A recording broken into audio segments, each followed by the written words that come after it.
बिस्मिल्लाहिर्रहमानिर्रहीम। नाज़रीन अस्सलाम वालेकुम। आप देख रहे हैं वॉच टाइम्स। मैं हूं आपका मेज़बान ताहिर नसीर। नाज़रीन, जहां रहें खुश रहें, आबाद रहें, सलामत रहें। हमारी दुआ है कि आप नौसरबाजों से भी बच के रहें। नाज़रीन, आज हम दोबारा बात करेंगे जावा आई के हवाले से। एक बड़ी अपडेट आई है तो मैंने सोचा आप लोगों को आगाह कर दूं कि ये जो जावा आई है इस हवाले से कौन सी बड़ी अपडेट 21 अप्रैल तक आई है, ताकि आप लोगों को मालूम हो सके कि जो हम पहले दिन से कह रहे थे कि ये जितनी भी अर्निंग ऐप्स आती हैं, जितनी भी वो वेबसाइट्स आती हैं जो आपको बड़े इनाम बड़े मुनाफे का लालच देती हैं, उन्होंने एक दिन स्कैम करना होता है।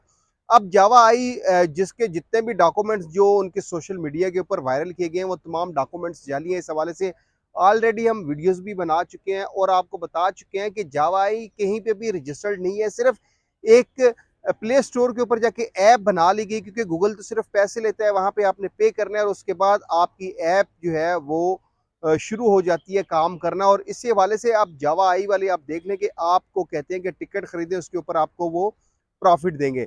लेकिन नाज़रीन, आपको ये बता दें कि 21 अप्रैल के हवाले से जावा आई की जो बड़ी अपडेट आई है, मैंने सोचा आपको वो आगाह कर दूं कि अब वो $40 मांग रहे हैं कि आप $40 जब तक उनको नहीं देंगे, आपका जो अकाउंट है उसको वेरीफाई नहीं किया जाएगा।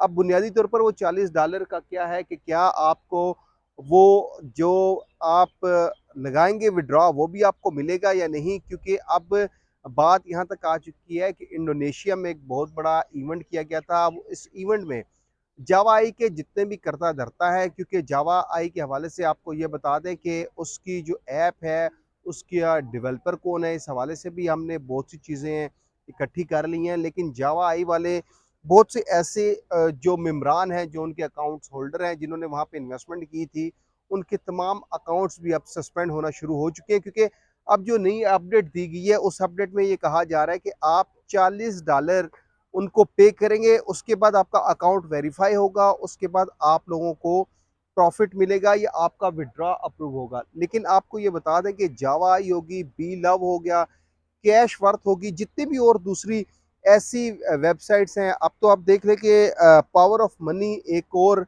वेबसाइट आई है और उस हवाले से भी कुछ लोग ये बता रहे हैं कि वो वेबसाइट या वो जो मुनाफे का लालच या इनाम का जो लालच दिया जा रहा है उसके पीछे एडम मोमिन चौधरी है। लेकिन हमने अपने तौर पर भी कई वर्क उस पर मुकम्मल कर लिया है और कि वो ऐप जो है, यानी कि जो पावर ऑफ मनी जो वेबसाइट है वो कौन चला रहा है, इस हवाले से सबूतों के साथ हम कुछ चीज़ें आपके सामने रखेंगे। क्योंकि जिस तरह का एक रूमर्स क्रिएट हुई है कि भाई इस ऐप के पीछे या वो जो पावर ऑफ मनी है उसके पीछे एडम मोमिन चौधरी है, तो ऐसी कोई बात नहीं। जो सबूत हमारे पास आए हैं, वेबसाइट्स कहाँ पे बनी, किसके नाम पे डोमेन है, वो सारी चीज़ें हमने इकट्ठी भी करनी है। लेकिन हम बात कर रहे थे कि जावा आई के ऊपर।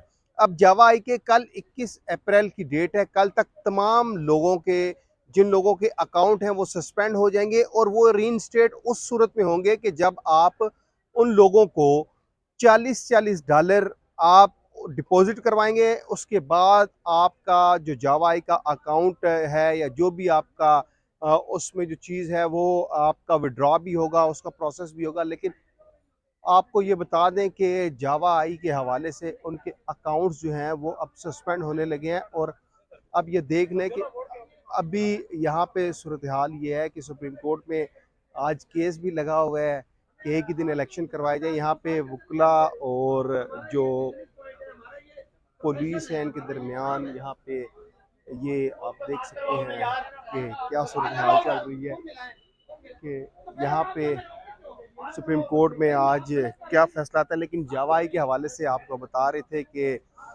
बल्कि मैं आपको, ये मैडम भी बैठी हैं, सीनियर जर्नलिस्ट हैं, नैयर अली इनका नाम है। मैडम, थोड़ा सा आप बताएंगी, क्योंकि हम तो यूट्यूब के ऊपर प्रोग्राम करते हैं जो अर्निंग एप्स होती हैं कि जो आपको बड़े इनाम का बड़े मुनाफे का लालच देती है। कहते हैं जी आप अगर, हाँ इनका बीपर आ गया, ये बीपर दे ले। अच्छा, ये बेसिकली जो अर्निंग एप्स आती हैं जो आपको कहती हैं कि बड़े इनाम बड़े मुनाफे, आप $10 इन्वेस्टमेंट करें तो आपको $20 बना के वो देंगे।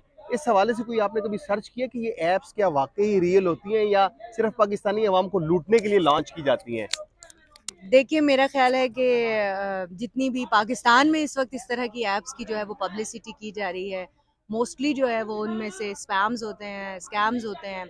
और वो जो स्कैम्स हैं वो जो सादा लोग पाकिस्तानी अवाम है उनको लूटने के लिए, तो ये नहीं कि सिर्फ ये पाकिस्तान में है, बल्कि ये पूरी दुनिया में स्कैम्स जो हैं वो बहुत शद्दोमत के साथ चल रहे हैं। ख़ास तौर पर जो अंडर डेवलप कंट्रीज़ हैं, वो भी हमने इसके ऊपर कुछ काम भी किया था कि ये जो पैसे बटोरने के लिए जो है वो एटीएम कार्ड के नंबर लिए जाते हैं, और इसको असल में जो इस्तिलाह इसके लिए इस्तेमाल की जाती है वो फ़िशिंग की इस्तिलाह इस्तेमाल की जाती है कि किस तरह से जो है वो हीलो बहानों से लोगों को बेवकूफ़ बनाकर और धोखाधड़ी के ज़रिए जो है वो उनसे पैसे बटोरे जा सके। तो इसके ऊपर हुकूमतें इस वक्त तक नाकाम हैं। जो आपकी सिक्योरिटी एजेंसीज़ हैं वो नाकाम हैं। एफआईए की जानिब से जब हम उनसे पूछते हैं तो वो कहते हैं कि भाई इतना बड़ा पाकिस्तान है, अब कच्चे के इलाके में कहीं दूर दराज कोई बैठ के जो है वो कोई कर रहा है, किसी का 1 लाख रुपए का जो है वो किसी स्कैम हुआ है, या 20-30 हज़ार रुपए किसी के जो है वो धोखाधड़ी से लूट लिए गए हैं, तो उसके ऊपर जब कोई शिकायत आती है तो यहाँ से कच्चे तक जाने का जो खर्चा है एफआईए की टीम का वो ही नहीं है इनके नहीं पास। मैडम, ये बताएं कि देखिए हम तो वर्किंग जर्नलिस्ट हैं, हम देखते हैं कोर्ट्स में भी देखते हैं इस तरह के स्केम्स होते हैं कि इस तरह के लोग आते हैं। आप क्या आपको और समझते हैं? मुझे इतने सारे मैसेज आते हैं, मैसेजेस बाकी आते आवाम को नहीं हैं, ये आते तो होंगे। चले वो है कि जो मैसेजेस आते हैं कि जो हम एक रिकॉर्डिंग कर रहे हैं। जो मैसेजेस आते हैं, लेकिन जो एप्स बनी है अब आजकल ना, जावा एक ऐप आई है, बील आउट टोकन एक ऐप आई है, वो लोगों के पैसे डबल कर रहे हैं। जैसे डबल शाह, आपको पता है पाकिस्तान में जब अरेस्ट हुआ था उसके बाद क्या, अब तो हर दूसरा बंदा डबल शाह बन चुका है। मेरा आपसे सवाल ये है कि क्या समझती हैं एज ए जर्नलिस्ट, क्या इस जो एप्स लॉन्च की जाती है जो डबल शाह हैं, इनके साथ कहीं मुबैना तौर पर जो हमारे इदारे हैं उनकी भी मुलविस होने के शवायद कभी मिले हैं या हो सकते हैं? आपके ख्याल में वो पैसे देते हैं कि डबल करके? कई लोगों को तो लालच तो देती है ना डबल करके। नहीं, लालच देते हैं या पैसे भी देते हैं? नहीं, नहीं, लालच देते हैं, वो लालच अच्छा, देते तो हैं। वो तो फिर स्कैम्स ही हुए ना, वो तो स्कैम्स हैं। तो जो आप बात कर रहे हैं इदारों की, तो वो तो मैंने आपको एफआईए की रुदात सुना दी है कि कोई बेचारा कोई बेचारा किसी का नंबर ट्रेस भी हो जाए, कोई शिकायत लॉन्च ही कर दे। पहले तो एफआईए में कोई शिकायत ही लॉन्च नहीं करता, उनको पता है कि इत्थे होना कुछ नहीं है, कानून ही सख्त नहीं है। तो अगर वो हो जाए तो उसके बाद वो एफआईए के पास पैसे नहीं है, इतने फंड्स नहीं है कि वो जाके उनके ऊपर एक्शन कर सके। फिर हमने नादरा से भी पूछा कि भाई आप बता दें कि आप आईडी कार्ड नंबर्स लोगों के यूज़ हो रहे हैं, लोगों की जो है वो पूरी डिटेल्स उनके पास है, बैंक्स के अकाउंट्स की पूरी आपको मैं अपना ज़ाती वाक़या सुना देती हूँ। मुझे एक कॉल आई और एक अकाउंट जो कि मैं ज़मानों से बंद कर चुकी हूँ, कराची का मेरा एक अकाउंट था यूबीएल का, और उस अकाउंट के हवाले से वो मुझे कॉल आती है। अब वो उसका जब बंद हो गया ज़ाहिर है, और उसका जो कार्ड था, एटीएम कार्ड था, वो भी एक्सपायर हो गया, तो मैंने उसको रिन्यू नहीं कराया क्योंकि मुझे ज़रूरत ही नहीं थी। और अब कराची जाके कौन जो है वो सारे बिल्कुल। प्रोसेस करे।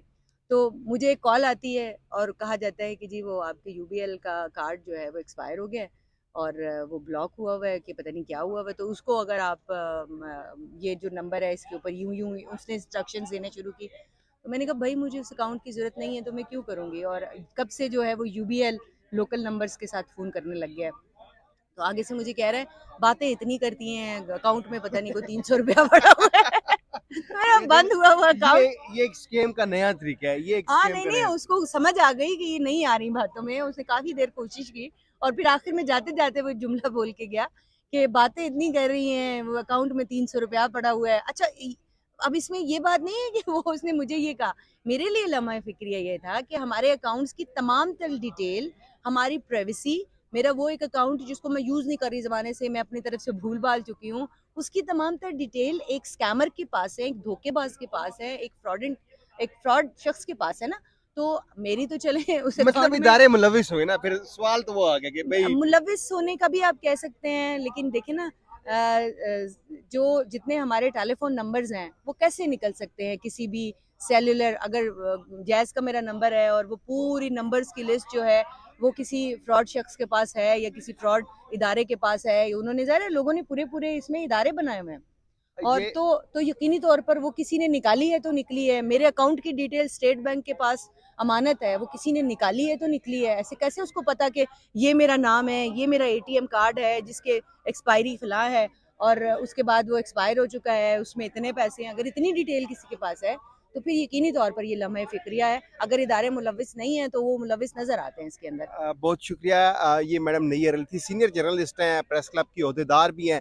लेकिन नाज़रीन, ये आपको एक और नया स्कीम आपने आपने मैडम की ज़ुबानी सुना है कि अब तो आपके नंबर्स पर टेक्स्ट भी आते हैं कि ये वाला आपका अकाउंट है और ये आपका एटीएम नंबर है। लेकिन जहाँ तक बात थी जो जावा आई हो गया या बी लव हो गया, वो अनकरीब आप देखेंगे कि तमाम अकाउंट्स भी सस्पेंड होंगे और ये लोग भाग जाएँगे। उमर खान स्पेशली वो क्योंकि सो चूहे खा के बिल्ली हज को चली, वो उम्रा करने के लिए गए हैं पाकिस्तानी अवाम के पैसों पर।